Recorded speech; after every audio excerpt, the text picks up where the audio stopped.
1929 became a symbol in people's minds. I mean, if you said 1929, it was like saying 1776 or 1492. I mean, everybody knew exactly what you were talking about.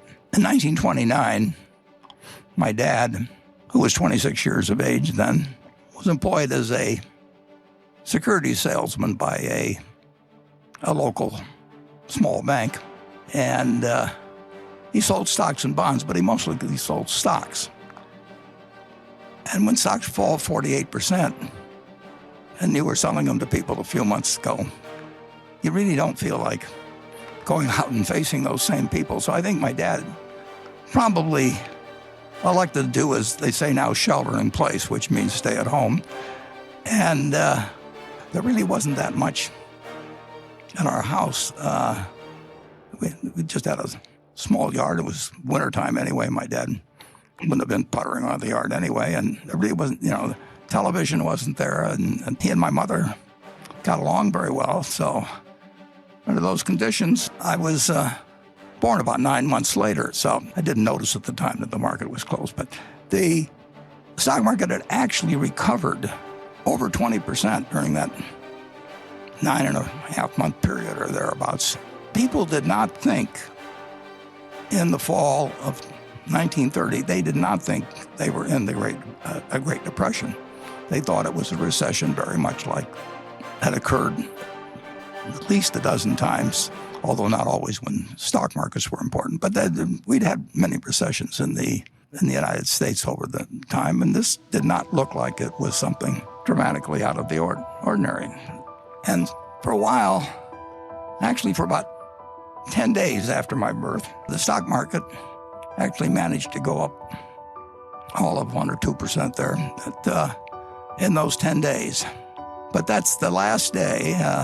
From that point, the stock market went from a level of 240 to 241, which was a noticeable decline because if somebody had given me $1,000 on the day I was born and I'd bought stocks with it, my $1,000 would have become $170 in less than 2 years.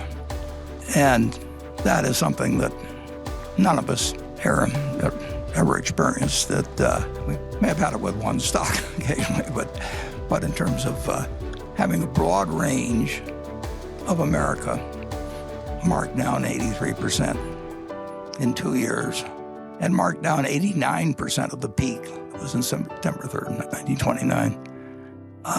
Was extraordinary. And in that intervening period, less than 1 year after I was born, just slightly less than 1 year, my dad went to the bank where he worked and had his account. And of course, the bank had a sign on it closed. And so he had no job. He had 2 kids at that point.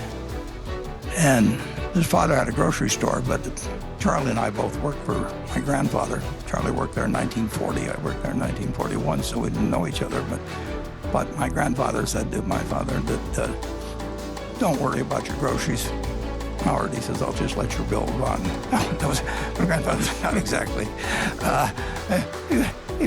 He cared about his family, but he wasn't going to go crazy. And one of the things as I look back on that period, and I don't think economists generally like to give it that much of a point of importance, but if we'd had the FDIC 10 years earlier, the FDIC started on January 1st, 1934. It was part of the sweeping legislation that took place when Roosevelt came in. But if we'd had the FDIC, we would have had a much, much different experience, I believe, in the Great Depression. People blame it on Smoot-Hawley, and there's all kinds of things, and the margin requirements in 29, and all of those things entered into creating a recession. But if you have over 4,000 banks fail, that's 4,000 local experiences where people save and save and save and put their money away, and then someday they reach for it and it's gone. And that happens, in all 48 states, and it happens to your neighbors, and it happens to your relatives. it has to have an effect on the psyche that's incredible. So one very, very, very good thing that came out of the Depression, in my view, is the FDIC. And it would have been a somewhat different world, I'm sure, if the bank failures hadn't just rolled across this country with people that thought that they were savers, found out that they had nothing when they went there, and there was a sign that said closed. So the Great Depression went on, and it lasted a very long time, but it lasted a lot longer in the minds of people than it did actually in its effects. World War II came along, and on sort of an involuntary manner, we adopted Keynesianism. We started running fiscal deficits, of course, that were absolutely huge, and took our debt up to a percentage of GDP, which we've never reached, had never reached before, and never reached since. So we had an enormous economic recovery, but the minds of people had been so scarred, the memories. Parents told their children. 1929 became a symbol in people's minds. I mean, if you said 1929, it was like saying 1776 or 1492. I mean, everybody knew exactly what you were talking about, and it affected stock prices in a rather remarkable way.